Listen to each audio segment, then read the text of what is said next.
if we record it, your face will be on the screen. So if you don't want that, just turn off your camera. So yeah, let's demo how to create a MapRoulette challenge. So first of all, you go to maproulette.org, you sign in. It's the same account that you use for openstreetmap.org. It uses OAuth authentication.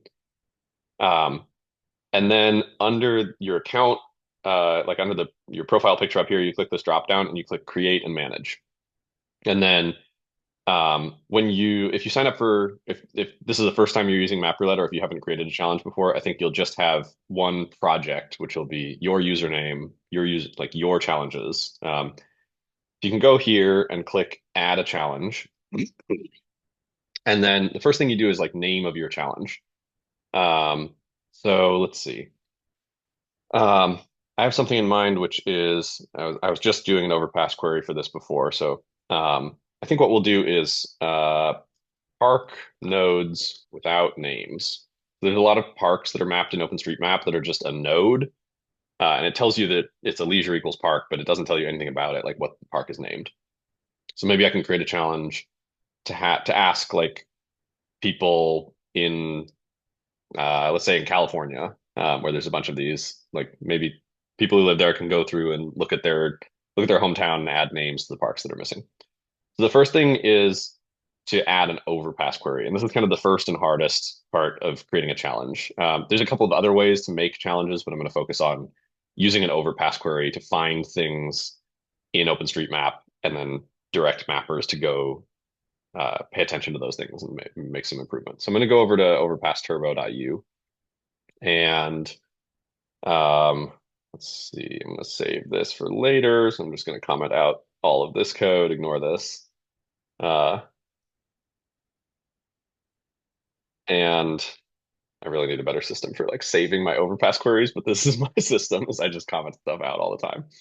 Um, so let's see. I'm gonna do a query for a bounding. Well, let's see. Martijn, do you have a suggestion for like I want to do a query for California? I think that maybe here's what I'll show you. There may be a better way to do this, but I just posted a one that I used recently for finding restaurant features that hadn't been updated for a while. oh, perfect. That Okay. Yeah, I'll use that's your query then. Let's see. this one is for Seattle, but you can swap out the relation ID Perfect. to a different area. Let's see. Where do I find chat now that I'm screen sharing? There we go. Perfect. Thanks. Um, so I'll format this a little bit so it's easier to read. Um, so yeah, it looks like what this query is it retrieves an area by or a relation by ID. So this is, you said Seattle or Washington? This is the city of Seattle. Yeah. Okay, cool.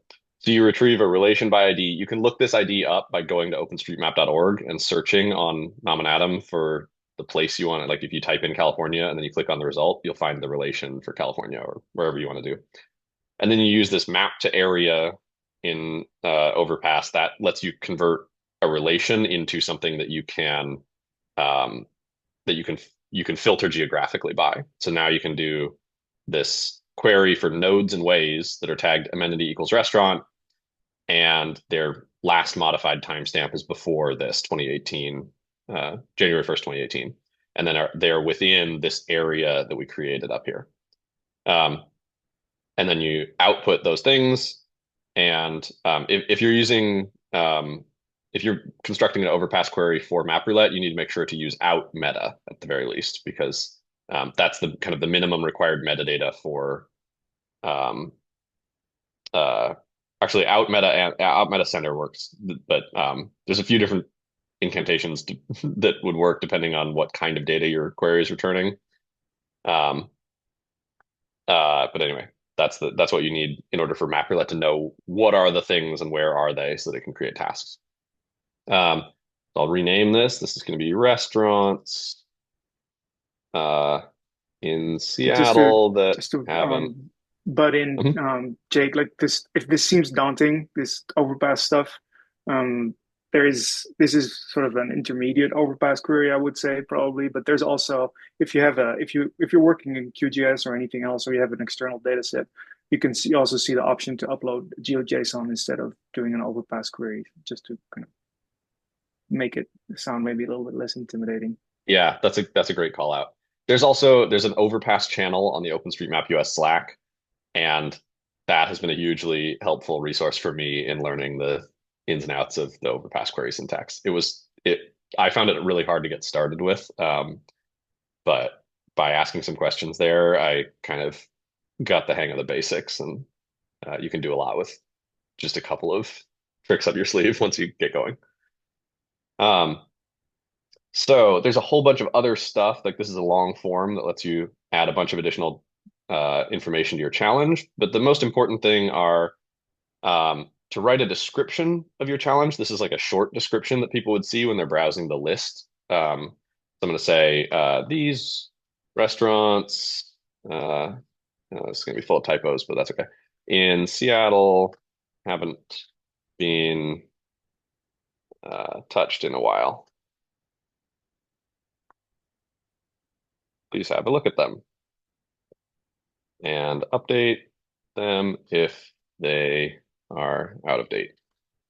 And then you can provide more detailed instructions for mappers too. So you could say, step one, see if the restaurant has a name and use Google to find the website. Make sure it's still open. Delete it if it's not. Um, you can say how difficult these tasks are. I think these are probably pretty easy. Anyone who's new to OpenStreetMap could help out with this. You can add a change set description. This is automatically populated in whatever editor the mapper is going to use. So if they use MapRoulette to launch into their editor and they make some changes and they hit save, MapRoulette pre-populates their change set comment for them. So I'm going to say fixed and outdated restaurant in Seattle.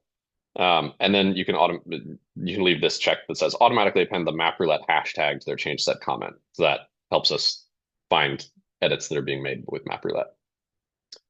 I'm going to say this is a discoverable challenge so that it shows up on the main page.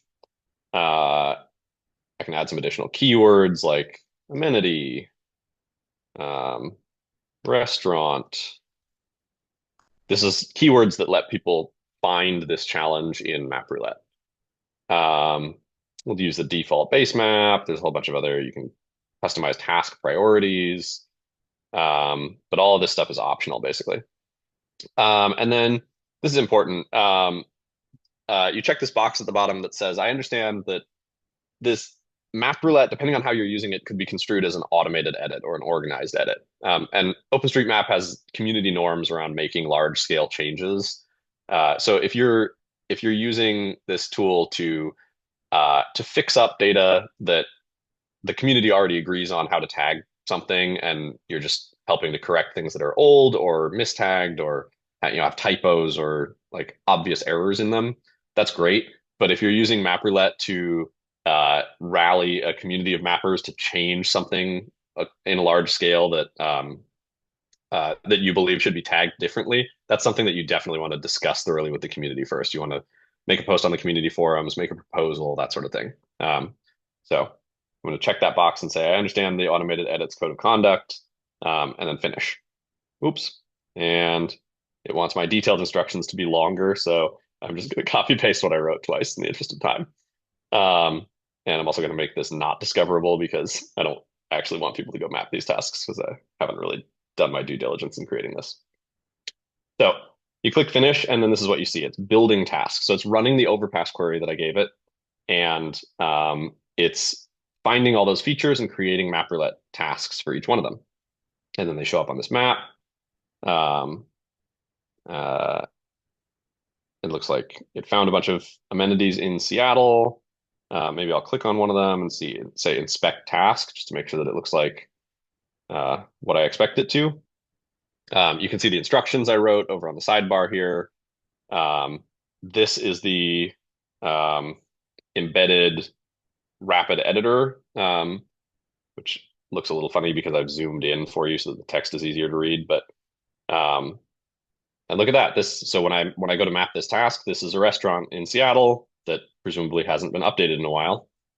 Um, so I could go check that it still exists by finding it on the web, and if it does, I could update this check date.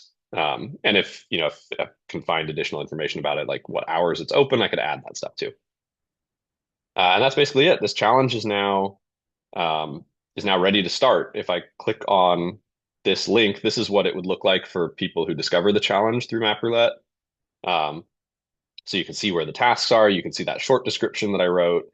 You can see nobody's actually fixed anything in this challenge yet. And then I can click start, and that'll take me to a random task, and I can start mapping. And once I've made some changes, I can hit save I can use this embedded, I'm not sure why I didn't load. Oh, there we go. It's just slow.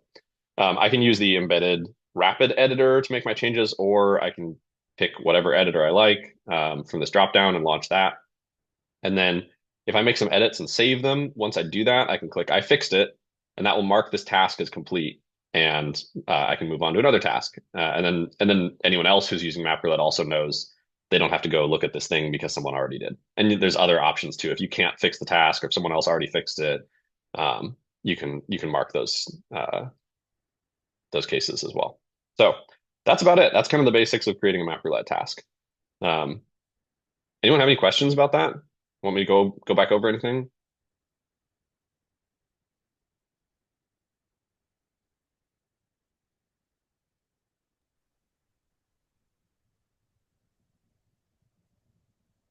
Dan, I see you're off mute. Did you have a question? I was just going to ask if people wanted me to stop the recording. Oh, yeah, sure. Go ahead.